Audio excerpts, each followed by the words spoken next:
Next on our SHOT Show list, AGM Global Vision shows their new products. Check them out. Hey, it's Eric.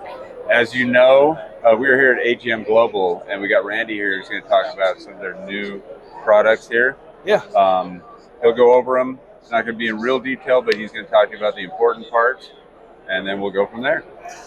Yeah, we'll go over the highlights. So this is our new Rattler V2. If you're familiar with AGM, our Rattler thermal scope is probably our most popular thermal scope. Yeah, really for a lot of good reasons. I mean, it's compact, it's lightweight, it's very simple. It's very easy to use. A lot of guys think it's kind of like a really intuitive, just simple design. Kind of does a lot of things you want it to do, and it's not too crazy, overly complicated, right? Right.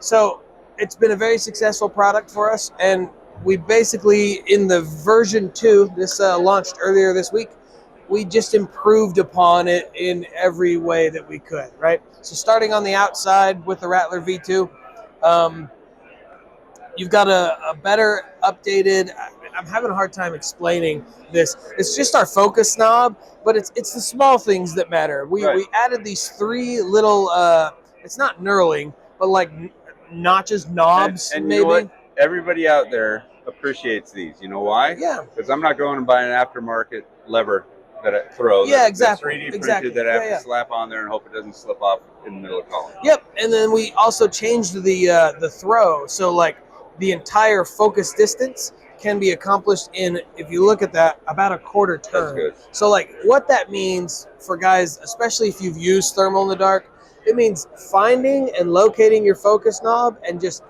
manipulating that is insanely easy, smooth, and fast. Good. And when things are happening when you're hunting, that's just an improvement. And that's something simple, but it really little things. Yeah, it really improves it, right? The body, more rugged.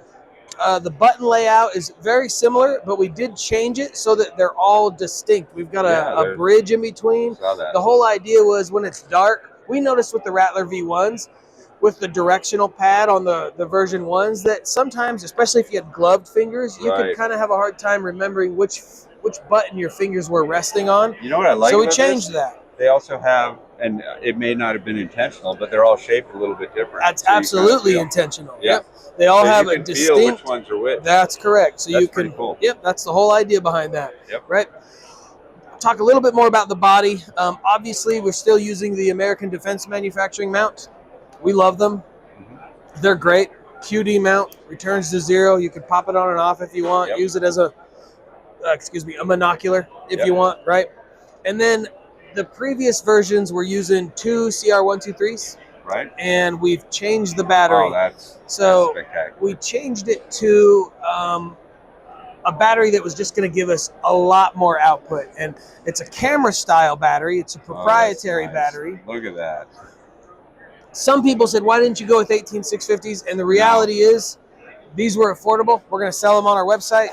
They work with multiple units that we're coming out with, and I'll talk about some others here as well. I'd rather have these.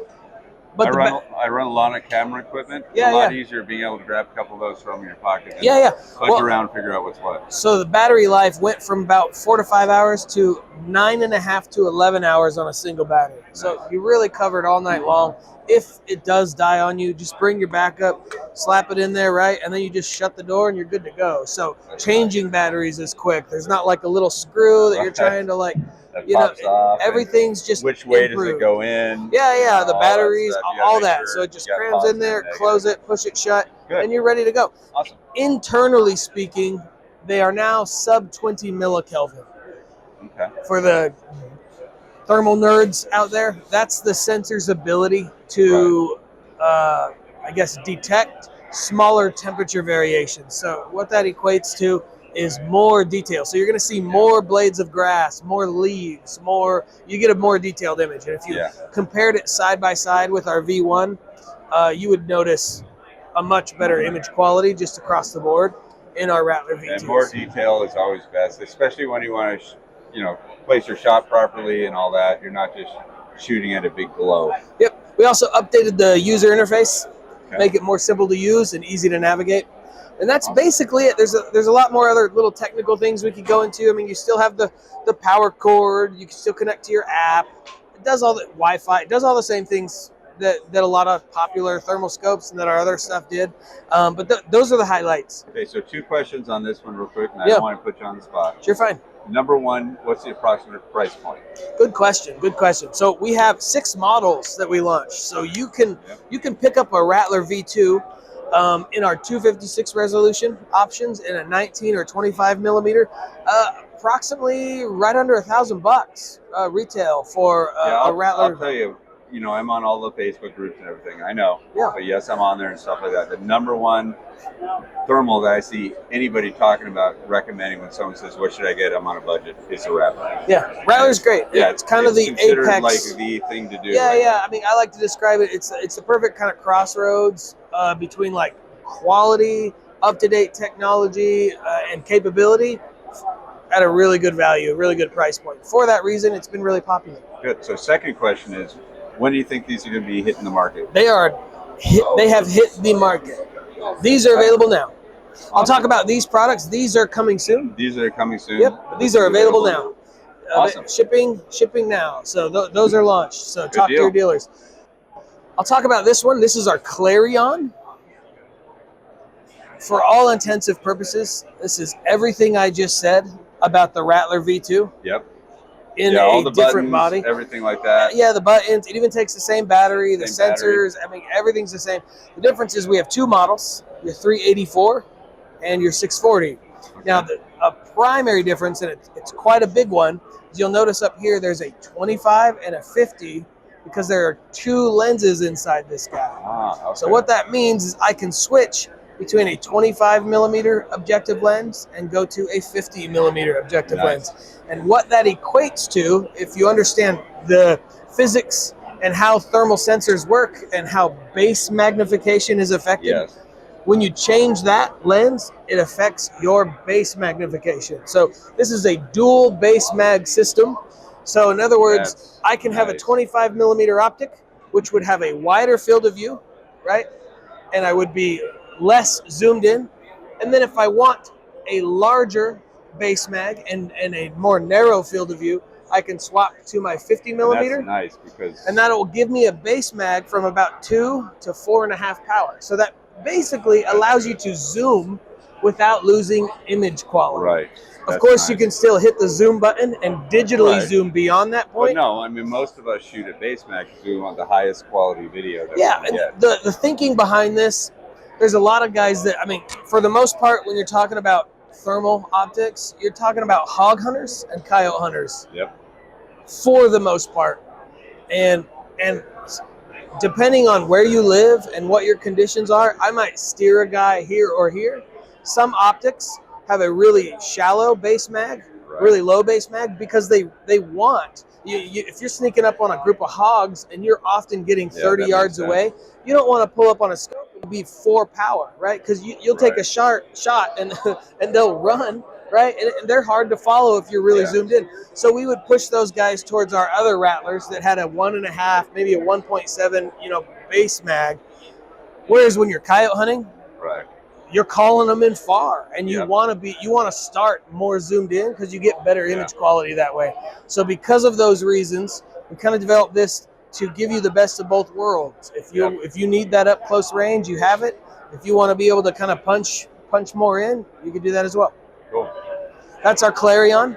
Okay. Stay tuned on that. That's Q1. Q1. Q1. Okay. And this is our new Secutor LRF. This is basically all of the same internals as our Rattler V2, so the same upgrades internally.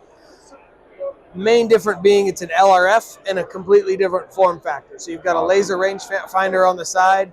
The focus dial to switch it up a little bit is up on top. Some people like those. Love it. I don't have a problem with them. I like them. Yep. And then you've got your buttons in a line. They still have a distinct feel, a unique feel. Yep.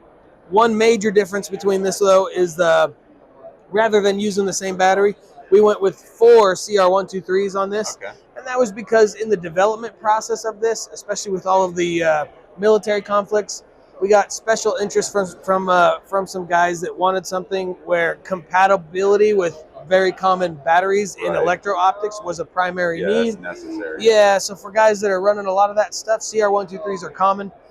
That's what they wanted. Of course, you could still run the battery backup. Right. You can run a power bank if you want to. Yep. And that should be coming out Q1, maybe Q2 for that as well. Okay, cool. And then obviously everything connects to your app, all that kind of stuff. So That's you can correct. record, do all that kind of stuff that you need to do. So Yeah. Okay, if you guys have any questions, feel free to answer below. There will be all details on this over at varminter.com. There'll be a link at the end of this video. That will be on our magazine side. And that way, if you do have any questions or anything, head over there first, check it out, or head over to agmglobal.com and check it out there. Otherwise, we'll jump in and answer some questions for you and such, and we'll go from there. We've got a Varminter LRF in that we've been using. Yeah. In fact, we're going to be doing a hunt actually for jackrabbit on a farm that's having a I love jackrabbit hunting. Yeah, at night. It's going to be a blast, and we'll have that up along with some predator coming up soon. Cool. So, Cool. Thanks a lot. No, Appreciate thank you. You guys will see you over at varminter.com. Thanks. Hey, go ahead and click the link to subscribe if you haven't already, and then there's some links to some other shot videos and other videos we do. See you soon. Thanks.